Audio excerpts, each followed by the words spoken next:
Boa noite, irmãos! Estamos presentes para mais um culto, para mais um momento de pedidos e agradecimentos ao nosso Deus. Vamos inclinar a nossa cabeça então para uma palavra de oração. Incline-se onde você está e vamos orar. Senhor nosso Deus, rogamos que o Senhor seja com cada um dos seus filhos e filhas que estão nos acompanhando agora, que o Senhor com teu Santo Espírito tenha os recebido, tenha os ouvido. Que o Senhor os abençoe. Abençoe esses momentos que se seguem. É o que nós pedimos em nome de Jesus Cristo. Amém. Então, boa noite a todos. Boa noite, Rogério. Boa noite, nossos irmãos todos que estão nos assistindo pelo Facebook, pela Twitch, o YouTube, por todas as nossas mídias sociais. Que Deus abençoe. Vamos então aos nossos pedidos e agradecimentos. Rogério, gostaria de fazer o seu pedido? Pode fazer.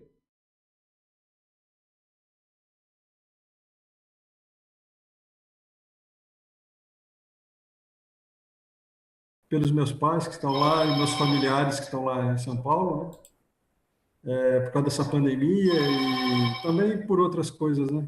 Pela segurança também. E agradecer a Deus por mais essa semana que tem dado tudo certo. A gente está trabalhando em casa ainda, mas está trabalhando, né? E esperamos aí que Jesus continue nos abençoando e iluminando o nosso caminho.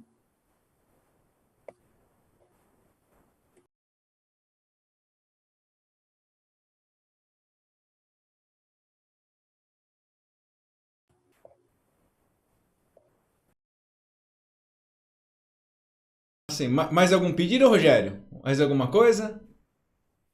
Não, Fábio, a igreja aqui para nós está devagar, está começando o pessoal a acostumar a voltar para a igreja. Está ainda assim, meio devagar, mas o pessoal tem vindo pessoal diferente nos cultos e tal, né? E também pedir pelos irmãos da nossa igreja aí que tenham firmeza e voltem, né, para a igreja o mais rápido possível, que ela já está abrindo de sábado, né? Nós não estamos conseguindo colocar as 30 pessoas, que seria o máximo, né? Que é o 30%. Fica aí em torno de 15, 18 pessoas, ainda tem espaço, né? Nossa. Então, vamos esperar porque os próximos sábados o pessoal engrene e comece a vir de novo aí. Amém, amém. Vamos orar para os nossos irmãos aí voltar, né? Tá voltando. Vamos aqui ver aqui os pedidos então no YouTube. No YouTube, a Leila diz boa noite a todos os irmãos e irmãs. A Sônia Mária diz boa noite, família pastoral, irmãos. Agradeço as bênçãos recebidas e peço oração pela minha saúde e conversão dos meus filhos e esposo. Vamos continuar orando, irmã Sônia. A Clotilde Pereira diz: boa noite, irmãos e família pastoral. Ore por mim e pelos meus filhos e meus irmãos. Estaremos orando. Continuaremos, irmã Clotilde. O Everaldo diz o seguinte: boa noite, irmãos. Boa noite, pastor e família. Agradeço a Deus por mais um dia de vida com saúde. Continuo com pedidos para todos os idosos que sofrem com a reclusão devido ao coronavírus. Vamos continuar orando, Everaldo, por todos os nossos idosos e também pelo seu pai, que você também tem sempre pedido. E os nossos irmãos e irmãs que estão assistindo podem continuar escrevendo, que no final nós vamos ler de novo. Vou agora passar para o Facebook. No Facebook nós temos aqui a Simone Lencioni dizendo: boa noite, pastor. Peço oração pela minha família e por todas as famílias e por todos os nossos queridos irmãos. Amém? Vamos orar.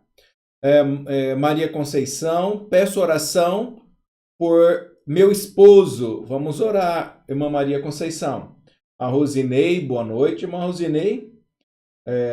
Os irmãos Electrovolts, boa noite. Minha mãe, boa noite. Boa noite a todos os irmãos. Boa noite a Márcia Nete. Boa noite a todos os nossos irmãos e irmãs que têm nos assistido. Nós temos acompanhado muitos milagres de Deus. Vamos então continuar orando por cada um deles. Rogério, você podia fazer essa oração? Vamos orar. Senhor amado Deus que estás no céu, obrigado, Senhor, pela oportunidade de termos a sua santa palavra em nossas mãos, ainda nesse tempo de crise. Pedimos, Senhor, que o Senhor continue a visitar os seus filhos, a visitar a todos os nossos irmãos, as pessoas que estão acamadas, as pessoas que estão por algum motivo afastadas da igreja, os irmãos da igreja que não, por algum motivo também não podem participar dos cultos. Que o Senhor e seus poderosos anjos estejam acampando com todas as nossas famílias, com a família dos nossos pastores, e que logo em breve essa pandemia desapareça, que o Senhor traga com o seu poder e seu amor, saúde e paz para todos nós. É isso que Amém. pedimos e agradecemos em seu santo e poderoso nome. Amém. Amém. Amém. Nós então vamos abrir a palavra e nós vamos continuar o estudo da palavra. No final dessa meditação, nós vamos voltar aos pedidos e agradecimentos e vamos então fazer a oração por todos. Aqui, hoje nós vamos estudar o Evangelho de Mateus, capítulo 3, do verso de 1 a 12. Mateus, capítulo 3, versos de 1 a 12. Vamos ler verso 1, capítulo 3, verso 1. Naqueles dias, apareceu João Batista pregando no deserto da Judéia e dizia: arrependei-vos, porque está próximo o reino dos céus. Vamos aqui parar para meditar. Naquele dia aqui está dizendo que apareceu João Batista, disse que ele pregava no deserto. Esse deserto, João Batista sempre esteve perto da água. Então as regiões do deserto que ele ficou ali eram umas regiões pequenas que ele andava. Ele ia entre o Mar Morto até ali o Rio Jordão, mas ele sempre estava próximo à água para poder então estar fazendo o batismo. Então os batismos de João Batista estava sempre sendo feito nos lugares aonde ele passava. Mas o termo deserto há uma região próxima ali de Jerusalém. Ele chamava os lugares montanhosos também de deserto. Um indicativo que ele morava em montanhas e de fato andava por desertos também, mas ele sempre estava próximo de água. E a mensagem dele é de arrependei-vos, porque está próximo o reino dos céus. Veja que Jesus vai chegar e vai dizer que o reino dos céus é chegado. Então João Batista ele está anunciando que Jesus é o reino dos céus que chega à terra. É a mensagem que foi prometida a Jerusalém, prometida através de Abraão, que a sua descendência abençoaria toda a terra. Essa bênção do nascimento do Senhor Jesus Cristo.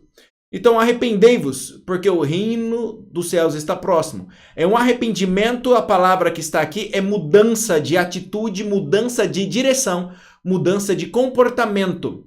Lembra, eu sempre falei que Jesus nunca tinha uma palavra dura para o pecador, mas para o fariseu, mas ele nunca passou a mão sobre o pecado.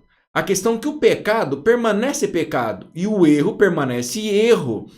Uma pessoa, então, que ela era prostituta quando estava na presença de Jesus, Maria Madalena não foi mais prostituta. Jesus não teve palavras duras para ela, mas disse para ela claramente: vá e não peques mais.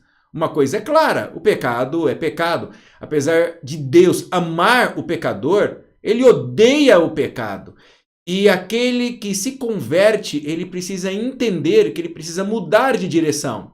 Se eu roubo, agora eu não roubo mais. Se eu minto, agora eu não minto mais.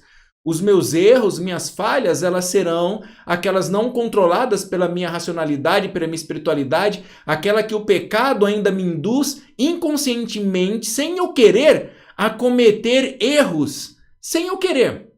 Então aquele momento hormonal que você se encontra fora do controle, que você fala alguma coisa que não devia falar, que você às vezes se comporta de uma maneira que estava fora do seu controle. Porém, o pecado em si, ele deve ser aí abandonado. Olha só, arrependei-vos, porque está próximo o reino dos céus. Verso 3. Porque este é o referido por intermédio do profeta Isaías. Voz do que clama no deserto. Preparai o caminho do Senhor. Endireitai as suas veredas. Aqui diz que João se apresentava como a voz do que clama no deserto. Ele clamava no deserto, que simbolizava todo aquele povo. As pessoas estavam naquela cidade cheias de si, e João estava no deserto trazendo o alimento. Elas estavam no lugar que tinha muito mais alimento do que o lugar que João Batista costumava estar. Apesar que João Batista era da terra ali de Hebrom, Hebrom fazia divisa ali com o deserto e com a montanha, então ele morava ali perto, ele vagava perto da casa dos seus pais no deserto, se vestindo ali da forma que os profetas se vestiam, e as pessoas saíam de todos os lugares para ouvir a voz do que clama no deserto. Mas vamos chegar lá, vamos continuar aqui. Preparai o caminho do Senhor. Então esse preparar, essa voz que clama no deserto, que é João Batista, ele preparava os corações das pessoas para ouvirem o evangelho, para que os corações fossem mais abrandados, quebrantados, para ouvirem a mensagem de Jesus Cristo. Antes de Jesus aparecer no mundo, há necessidade de uma mensagem que é o próprio Senhor que manda. Quando João Batista se declara como a voz que clama no deserto, ele está dizendo, em outras palavras, que ele é a voz de Deus, ele não é ninguém de importante, mas aquilo que sai da boca dele é que é importante. Ele é uma voz que clama nos corações áridos, uma voz que clama. Aqui, vamos aqui, ele diz, endireitai as suas veredas. Então, endireitar é consertar os seus caminhos. Aqui ele está dizendo que a gente tem que mudar a direção, o sentido da vida deve mudar. Como já diz, o arrependimento, ele traz mudança de vida. Nós sabemos que as pessoas que se arrependem, que adoram a Deus... deixa eu só desligar aqui todos os microfones. Um momentinho. Pronto, desligado. A voz do que clama no deserto... Vamos lá, João Batista... Aqui, endireitai as suas veredas. Vamos para o verso 4. Usava João veste de pelos de camelo e um cinto de couro, e sua alimentação era de gafanhotos e mel silvestre. Então diz que a sua alimentação era de gafanhoto e de mel silvestres. E a sua roupa era de pelo de camelo. Não é como algumas pessoas falam que era roupa de couro de camelo. Não era, é pelo mesmo. É pelo tecido no tear. Juntava-se o pelo e tecia-se uma roupa a partir de pelos. Então a roupa dele era literalmente pelo, toda feita de pelo.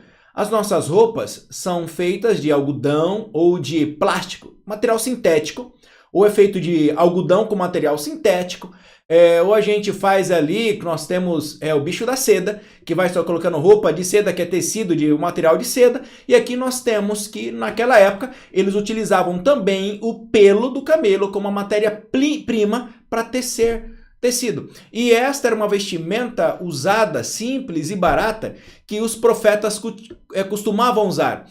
Então, aqui João Batista, ele começou a usar uma veste para declarar que o silêncio de Deus, através da profecia, havia acabado. Israel, depois de o profeta Malaquias, ficou um bom tempo sem profeta até o tempo que João Batista apareceu. E esse silêncio agora foi quebrado. A sua roupa e a voz do que clama no deserto era uma pregação silenciosa e poderosa de que a profecia havia voltado a Israel. Aqui diz que a sua alimentação, uma alimentação envolve itens balanceados. E a palavra alimentação não indica que ele só comia isso. É que parte da sua dieta principal era gafanhoto e mel silvestre. Não é nada de seivas das árvores. Lá era mel mesmo silvestre. Naquela época tinha muito mais mel do que tem hoje. Hoje ainda as pessoas que vivem no deserto, naquelas regiões, ainda pegam mel silvestres e vendem na cidade das abelhas ali silvestres. Ali ele então fazia uso deste alimento, desses dois itens, como parte da sua alimentação no momento que ele estava no deserto. João Batista não era um essênio. Ele não vivia afastado das outras pessoas para não ter contaminação. Ao contrário, ele orava, meditava a Deus e ele partia do deserto para o meio das multidões. E ali era, na verdade, um QG. Ele recebia as multidões para pregar o evangelho e ele pregava o evangelho às multidões. Ele não ficava num lugar parado. A Bíblia revela que ele viajava para muitos lugares e quando ele batizou Jesus, ele atravessou lugares bem longe, bem distantes. Então ele caminhava muito ali na Judéia, toda a região de Jerusalém, chegava a Nazaré para poder pegar o evangelho. Então ele chegava a andar 300 quilômetros pregando o evangelho. Então não é uma pequena circunstância ali, um lugarzinho pequenininho, não. Ele andava muito para pregar o evangelho. Então não era como o essênio que ficava num lugar só recluso, fugindo das pessoas. Era a base dele ir e voltar. Lembra de Enoque? Que ele ia para o campo e voltava para pregar na cidade? Ele sempre pregava na cidade, ele vivia com o povo, porque a mensagem de Deus é para o povo. Não é uma pessoa que se isola dos outros. Ele é uma pessoa que se isola um momento para recarregar as baterias, mas ele está constantemente com o povo. Constantemente João Batista estava com o povo, porque ele ensinava o povo e as multidões o seguiam. Então ele nunca foi essênio, não tem nada a ver com essênio. Se você ouvir isso, descarte, porque não é verdade. Verso 5. Então saíram a ter com ele Jerusalém. Olha só, saiu para ter com ele a cidade de Jerusalém, toda a Judéia e toda a circunvizinhança do Jordão. Pararam para pensar nisso? Toda Jerusalém até ele, toda a Judéia, a região da Judéia inteirinha ia ver João Batista. E não só isso, toda a circunvizinhança ia ter João Batista. João Batista, a gente vai ver em João, que ele era muito querido pelo povo e temido pelos líderes. Ele era uma pessoa que atraiu multidões. Porque enquanto na cidade se pregavam a palavra, se pregavam a mensagem desconectada da verdade, lembra a gente está estudando a lição da escola sabatina? Jesus e a sua mensagem é em espírito e em verdade. É de todo o coração, mas é com conteúdo. Não adianta eu querer falar, vou adorar a Deus só o que eu sinto no meu coração. Mas você tem que adorar a Deus em verdade. Então é em verdade e em espírito. Não é uma coisa ou a outra, são as duas coisas que caminham juntas. João Batista veio trazer isso. O problema é que na cidade eles tinham a lei sem o amor de Deus, sem o espírito da verdade. E eles iam até João Batista. Eles tinham a lei, mas com o espírito da verdade, com o amor, com o sentimento, eles se sentiam aceitos, se sentiam amados, não se sentiam discriminados, desvalorizados, como cristãos de segunda classe, como cristão de primeira, segunda, terceira categoria, quarta categoria, eles não sentiam como cristão de quarta categoria, eles sentiam como um povo que pertencia a Deus. A pregação do João Batista atraía tantas pessoas por causa disso. E ele não era mole na palavra, não, ele era duro. Mas as pessoas não se sentiam ofendidos, porque ele não era duro para com as pessoas, ele era duro para com o pecado. E dizia, você quer ser salvo? Deus te ama, mas você precisa ser batizado, abandonar o seu rumo, mudar de vida. E as pessoas então saíam de lá com uma aceitação. Já quando chegavam em Jerusalém, eles já queriam as práticas da religiosidade para você ser salvo. Eles pulavam a parte do coração e do amor. Eles pulavam. Perceba que o povo estava desorientado. Só a lei não salva. O amor não salva. Só o amor, sem base alguma, não passa de pretensão e argumentos bonitos. Nós precisamos ter o argumento bonito dentro da palavra. A verdade deve caminhar junta. E Jerusalém estava ali. A pregação estava destituída de amor. Agora eles foram na pregação com amor. E ainda uma pregação tão pesada quanto a que eles ouviam em Jerusalém. Só que ela era recheada com amor. As outras tinham verdades, só que verdades desenhadas através apenas do coração humano e das castas religiosas. Aqui João Batista estava pregando a verdade pura do Senhor. E eram batizados por ele no Rio Jordão, confessando os seus pecados. Olha, eles confessavam os pecados a Deus e eram batizados.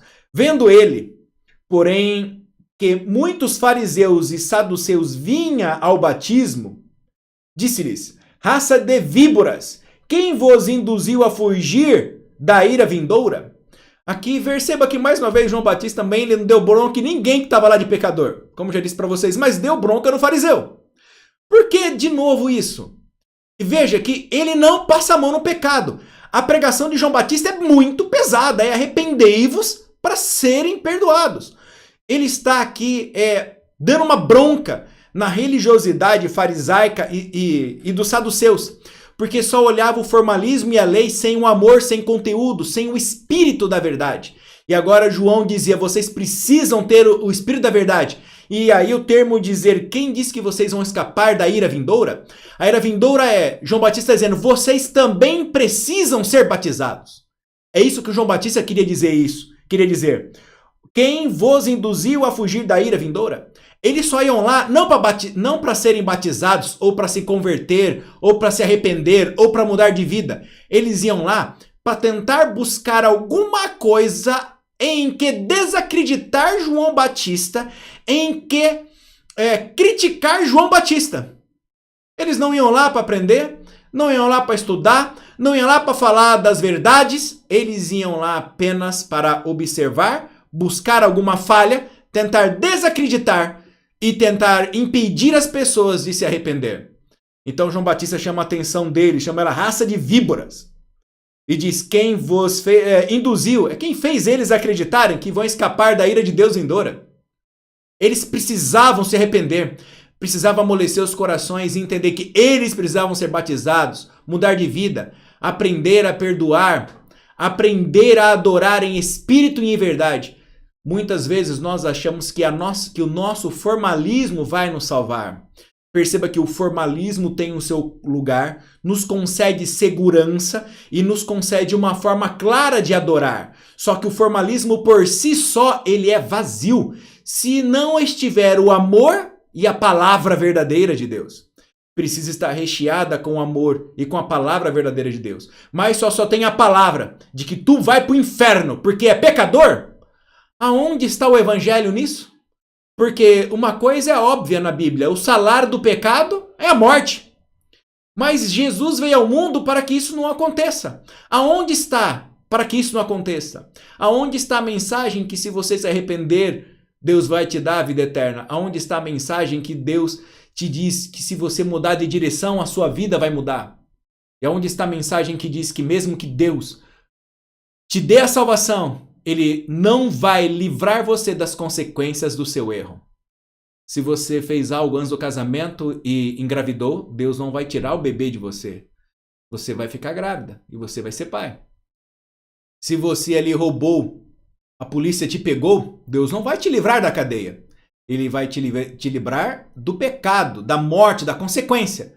Mas você vai colher os frutos daquilo que você plantou. O ser humano acredita que se planta carrapicho, vai colher pitanga, né? Não, se você planta carrapicho, amigo, você vai colher carrapicho. Não adianta. Então, nós vamos colher o que plantamos. E aí vem que a gente precisa aprender a mensagem de arrepender. Não culpar os outros pela minha colheita. Se eu estou tendo essa colheita, quem plantou fui eu. Quantas vezes você não vê pessoas que vivem culpando você e os outros pelas colheitas que tem na vida? O cristão deve se arrepender. E quando ele estiver passando os maus bocados pela sua própria escolha, levantar a cabeça e dizer obrigado, Senhor, pela oportunidade de ter compreendido e agradecer a Deus e suportar tudo aquilo que você plantou e plantar coisas novas, boas, para que a tempo você as colhas também. E você vai colher essas coisas boas. E aí, isso eu adiantei o verso 8. O verso 8 é o que eu adiantei. O verso 8 diz: produzi, pois, frutos dignos de arrependimento. Então, João Batista diz: produzi, pois, frutos dignos de arrependimento. Os frutos dignos de arrependimento, nós temos duas formas desses frutos. Primeiro, os frutos são do Espírito Santo. Os bons frutos que são demonstrados são os frutos do Espírito Santo. Mas esses frutos podem ser vistos na nossa vida prática. Como eu já disse, como que alguém que planta ali jiló vai querer colher manga. Você vai colher jiló, não vai colher manga. Então Deus disse, você quer plantar mangueira, quer colher mangueira? Plante manga. Quer colher amor? Plante amor. Quer colher perseverança? Plante perseverança. Quer colher justiça? Plante justiça. Quer colher igualdade? Plante igualdade. João Batista está dizendo, produzi, pois, frutos dignos de arrependimento. Lembra que eu já ensinei para vocês que não são argumentos e palavras que comprovam e que demonstram que estamos arrependidos e que a nossa vida está mudada? Mas são as nossas obras, é o nosso comportamento que prova. O diabo nos tenta, lembra que eu preguei sobre Jó? E a nossa aprovação revela o que está no nosso coração.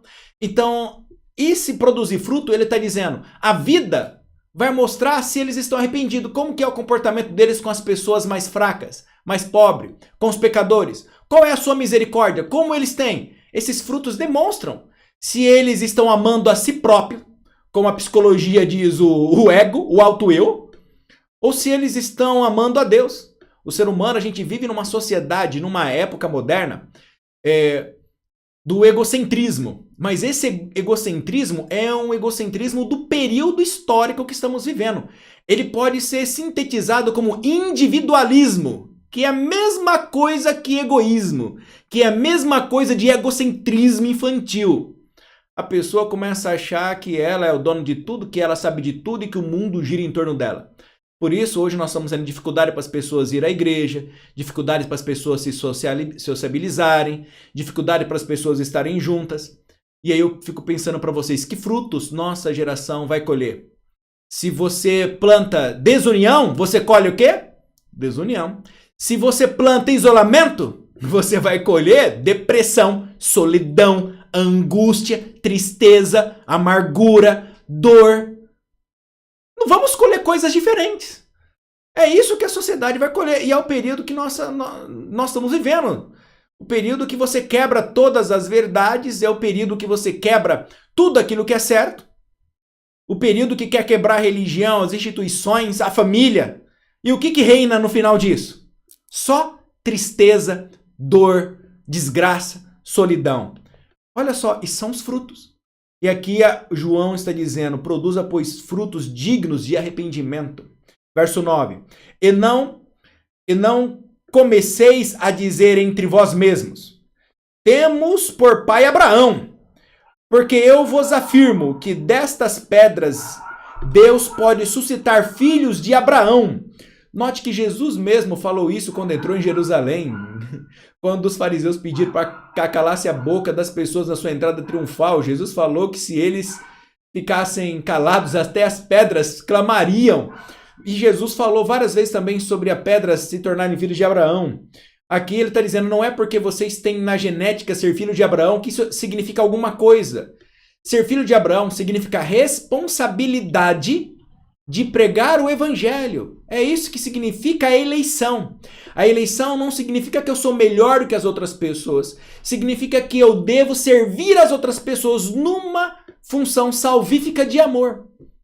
Então, quando eles começam a falar de Abraão, aqui João Batista ri deles. Não me vem com esse papo, porque até pedra agora pode virar filho de Abraão, se Deus quiser. Vão estar fazendo mais a vontade de Deus do que vocês. Uma pedra faz a mais a vontade de Deus sendo pedra do que vocês, tentando ser humano e tentando dizer que é filho de Deus, e não é. Verso 10. Já está posto o machado à raiz da árvore. De toda árvore, pois, que não produz bom fruto, é cortada e lançada ao fogo.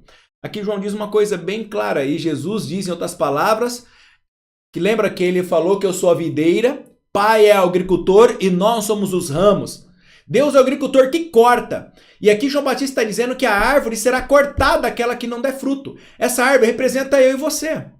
Lembra, eu já falei que Deus é amor, ele ama, mas se o pecador ele se torna um com o pecado, ele morrerá com o pecado. Mas se o pecador deseja abraçar com Deus e fugir da escravidão do pecado, então ele será liberto do pecado. Mas João Batista é uma mensagem clara, como a de Jesus. Eu amo o pecador, mas eu odeio o pecado. E no dia do juízo Deus vai queimar o pecado. E aqui João Batista diz claramente, é posto o machado à raiz da árvore que não dá bom fruto e ela é lançada no fogo, para destruição eterna. Verso 11. Eu vos batizo com água para arrependimento, mas aquele que vem depois de mim é mais poderoso do que eu, cujas sandálias não sou digno de levar. Ele vos batizará com o Espírito Santo e fogo. A sua pá ele tem na sua mão e limpará completamente a sua eira, recolherá o seu trigo no celeiro, mas queimará a palha em fogo inextinguível. E aqui João Batista dá claramente a mensagem profética correta dentro de todos os princípios bíblicos. diz que Jesus vai batizar com água e fogo, já representando a descida completa do Espírito Santo. Então ele fazia um batismo prévio que preparava essas pessoas para o grande batismo, que seria com o poder do Espírito Santo. E ele já diz que esta forma de Jesus fazer é uma forma que ele limparia sua ira. Aqui é dito que quando você ia fazer uma colheita naquele período, ou então o agricultor, ele limpava a terra e a areia que o tempo havia jogado até aquele um ano passado para receber a colheita. Ele limpava tudo e preparava, e tudo aquilo que era bom ele colhia e guardava, e aquilo que era ruim ele queimava. Aqui mais uma vez usando a figura da colheita, usando mais uma vez a figura que é usada no livro de Apocalipse inteirinho, e é usada bem claramente aqui por João Batista em toda a Bíblia, dizendo que sim, meus queridos irmãos, Deus vai destruir o mal. Sim, nunca mais haverá morte, nem pranto, nem dor, nem mentiroso. Nunca mais haverá essas coisas. Nunca mais haverá esse mundo louco, maluco. Nunca mais haverá velhice, porque Deus garante que vai destruir o mal, o pecado. E infelizmente, muitos morrerão sem necessidade, agarrados ao pecado. Que não seja eu e nem seja você. Eu tenho um tempinho, vou comentar aqui o Evangelho de Marcos também. No Evangelho de Marcos, quando a gente vai para ele, Marcos não fala muita coisa mais do que Mateus. Ele fala bem pouquinho.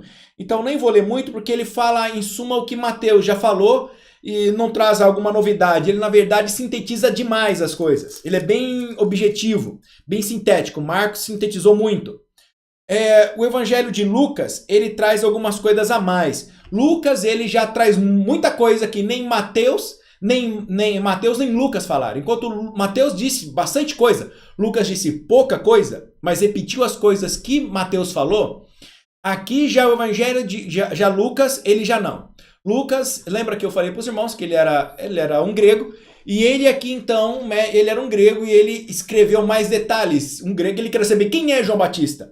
Então aqui ele vai dizer quem é João Batista, vai falar de quem era sua mãe, vai trazer, então, a predição do nascimento de João Batista, vai falar sobre a visita de Isabel, vai falar sobre o cântico de Maria, vai falar sobre o nascimento de João Batista, vai descrever como foi seu nascimento. Se eu ler, não vai dar tempo, porque é muito grande. Então, só vou comentar, depois vocês leem em casa. Isso se encontra-se no capítulo 1 e no capítulo 2. Então, no capítulo 1, vai estar dizendo bastante parte sobre isso. Então, o nascimento de João Batista vai dizer como que foi, vai dizer a circunstância, o cântico de Zacarias, descrevendo ali o nascimento miraculoso de João Batista, e depois vai falar o capítulo 2 do nascimento de Jesus. Mas o nascimento aqui de João Batista é muito bonito. Eu vou ler no Evangelho de João, eu vou pular aqui o Evangelho de Lucas e vou deixar que os irmãos leiam em casa. O Evangelho de Lucas é muito interessante, ele traz o que Mateus e Lucas não falou, vai dizer sobre a visita de Maria a Isabel. Isso é muito bonito ver. E ela vai falar que João Batista mexeu na sua barriga.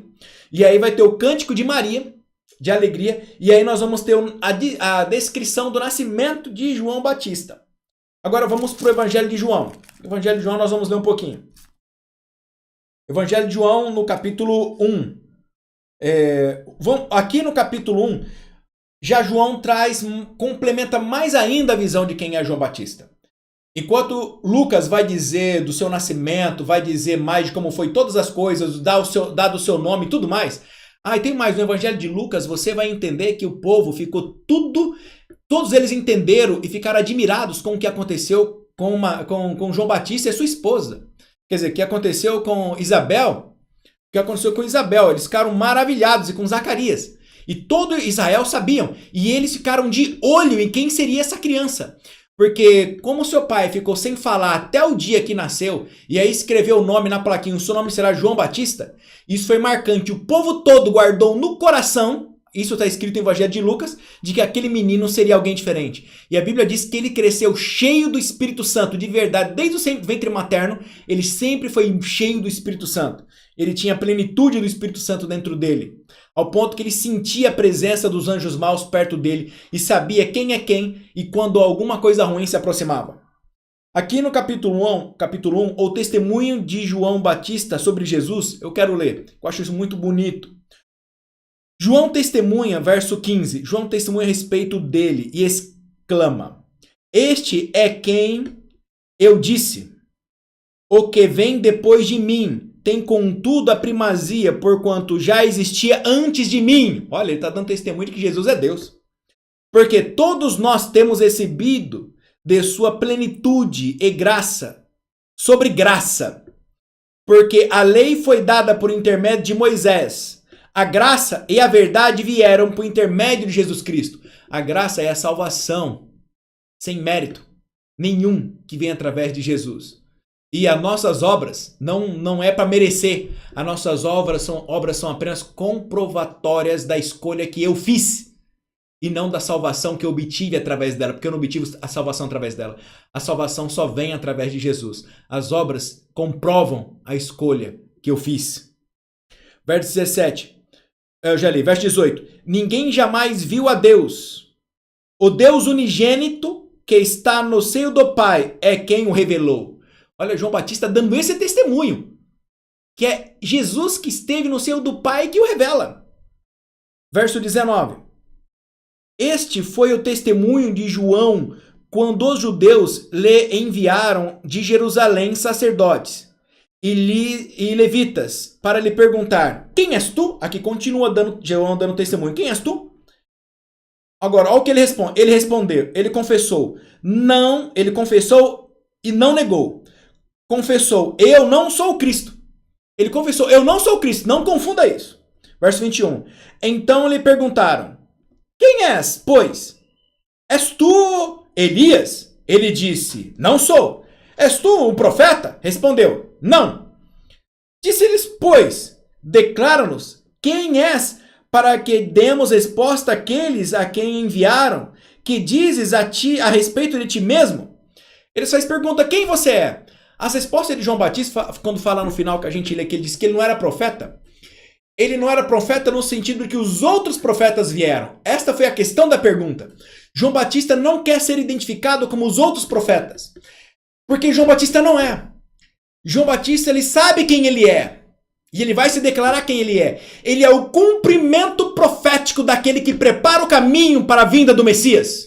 É completamente diferente. Os outros profetas não tiveram esse privilégio. Os outros profetas não eram precursor de Jesus. Os outros profetas não anunciavam a vinda real e presente. E não tinha Jesus com eles presente, vivo no mesmo período. João tem. Por isso ele não é como profetas do passado. Ele é diferente de todos os profetas. Ele é um cumprimento bíblico das profecias que anunciam a volta do Messias. Olha só, respondeu ele: eu sou a voz, olha só, eu sou a voz do que clama no deserto. Perceba que ele não diz que eu sou a voz que clama no deserto.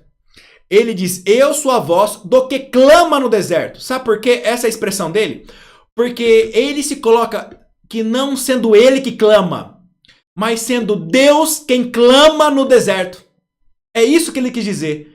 Eu sou a voz do que clama no deserto. Do que clama de Deus.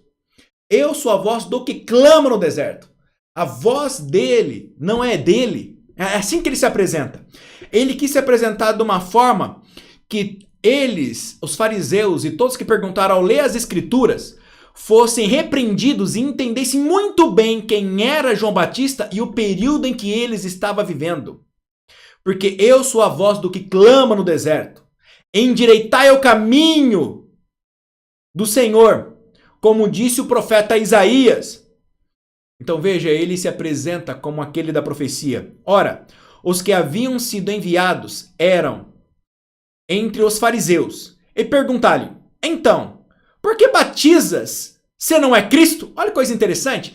Você está percebendo como os fariseus sabiam muito bem a missão de Jesus? Não quiseram aceitar porque não queria? Eles mesmos argumentaram: por que você está batizando, sendo que as escrituras dizem que é Jesus que deveria batizar?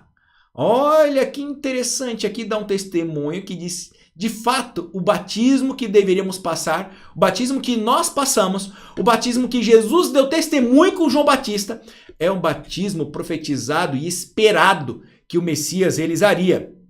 Aqui ele diz, então por que batizas se não és o Cristo, nem Elias e nem profeta? Respondeu-lhes João: eu batismo com água, mas no meio de vós está quem vós não conheceis, o qual vem após mim, do qual não sou digno de desatar-lhe as correias das sandálias. Estas coisas se passaram em Betânia, do outro lado do Jordão, onde João estava batizando. Olha só que lindo. Aí eu vou parar aqui que a próxima parte ele já vai descrever Jesus vindo ser batizado por ele. Isso é muito bonito. Já vai descrever Jesus vindo ser batizado. Eu vou deixar para falar na outra quarta-feira sobre o batismo de Jesus, porque é um momento que eu quero dar singularidade única mesmo, sendo redundante. Eu quero sobre isso, importância única. João Batista aqui você vê que ele tinha claro a sua missão.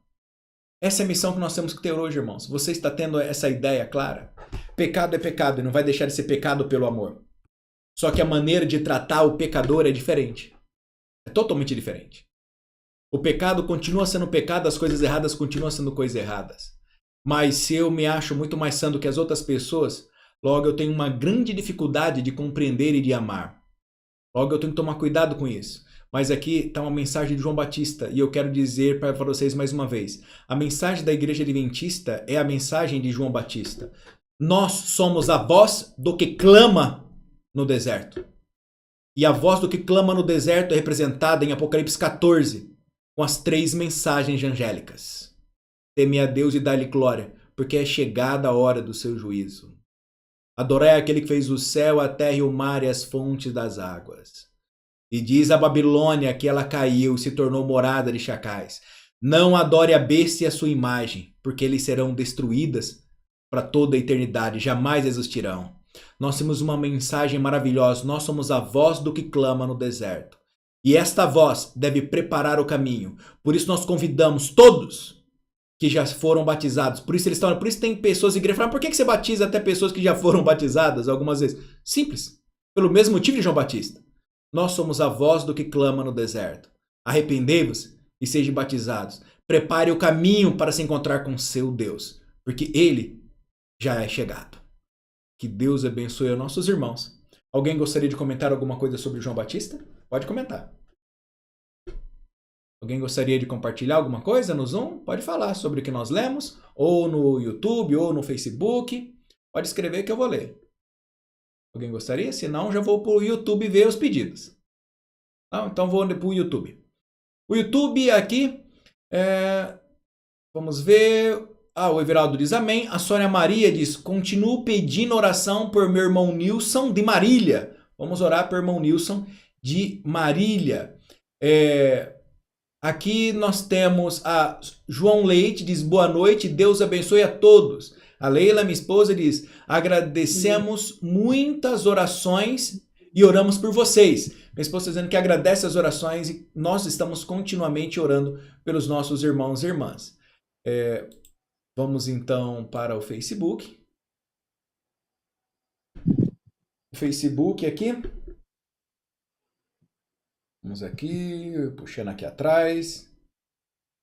A Nadir Lopes diz, boa noite, pastor e família, boa noite a todos os irmãos. Boa noite, irmã Nadir.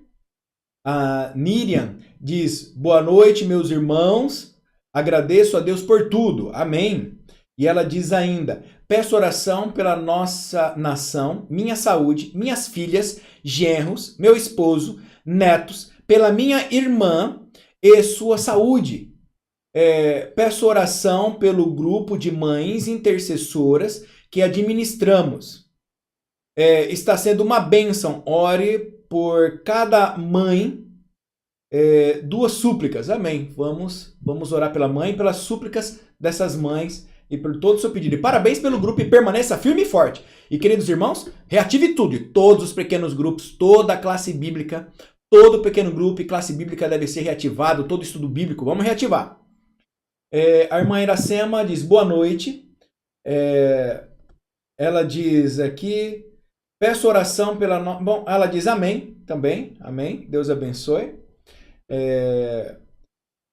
O Cícero Correia, meu amigo, diz boa noite, meu amigo de infância. Boa noite, amigo, abraço, que Deus abençoe você e sua família. Boa noite, Cícero, grande abraço. A gente é amigo desde pequenininho, né? Que bom vê-lo. A irmã Badia Maria, boa noite, irmã. O irmão Adão José, boa noite. A irmã Níria, que Deus te abençoe ricamente, pastor, pela dedicação e a família. Muito obrigado, irmã Níria, que Deus abençoe também ricamente. Deixa eu ver se tem mais algum pedido aqui. Não tendo. Alguém gostaria de falar alguma coisa mais do Zoom? Irmã Ivanilda, irmã Lourdes, querem fazer o pedido de oração? Pastor. Pode fazer. Eu quero, assim, pedir oração nessa noite. Eu pedi ontem lá no pequeno grupo, né? Tenho certeza que as irmãs que estiveram lá ontem estão orando pelo meu irmão. Meu irmão está muito doentinho, pastor. Ele chama João Leite, viu? Vamos orar. Ele está muito doente, ele, a minha cunhada. Ele está de cadeira de roda, ele não está mais falando. Então, isso para mim é muito triste, né, pastor? É meu irmão. Eu tenho 78 anos. Então, que Deus abençoe meu irmão, né? E ele já conhece a mensagem, tem falado muito dele da mensagem, da volta de Jesus. A gente vai lá visitá-lo, ele já fica sentadinho, tremendo, já esperando a oração que a gente faz com ele. Então, continua orando, pastor. Ora por ele, pastor. Vamos orar. Também. Vamos orar. Nós, volta do meu irmão. Não esqueça o meu irmão. O nome dele é João Leite. Vamos orar para o irmão João Leite. Tá. Amém. Eu também quero agradecer a Deus e agradecer também porque nós retomamos o pequeno grupo. Amém. E ontem foi uma bênção. É claro que nós começamos com um número reduzido, mas o pequeno grupo pode ser aumentado. Tomamos os devidos cuidados, né? Mas foi muito bom.